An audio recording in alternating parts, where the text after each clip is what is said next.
Dua spesialis maling helm diringkus unit Reskrim Polsek Kuta. Kepada petugas, tersangka mengaku telah beraksi di 10 TKP.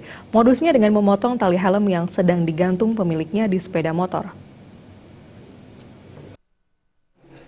Polisi meringkus dua tersangka yakni Putu ESJ usia 25 tahun dan Gede AD usia 27 tahun yang merupakan warga Denpasar Selatan.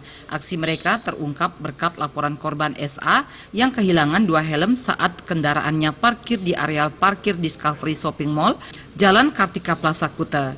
Selanjutnya korban mencoba melacak pelaku pencurian dengan menggunakan CCTV milik Discovery Shopping Mall. Rekaman video CCTV memperlihatkan tersangka pencuri helm adalah dua pria yang mengendarai sepeda motor Scoopy.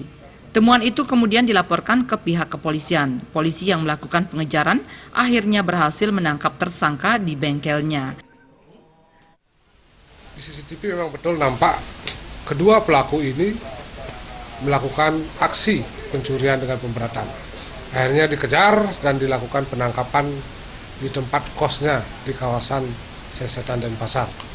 Dari hasil interogasi dan pemeriksaan, mereka mengakui bahwa kedua helm yang dicuri tersebut telah dijual dan hasil penjualan dapat kami sita berupa uang sebanyak Rp130.000. Dan hasil pengembangan daripada kasus ini,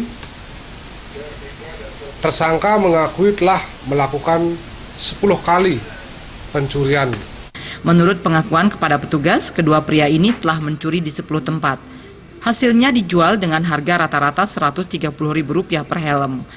3 helm disita polisi sebagai barang bukti. Tersangka dijerat pasal 363 KUHP dengan ancaman 7 tahun penjara. Raiswantara dan Gus Ngurah.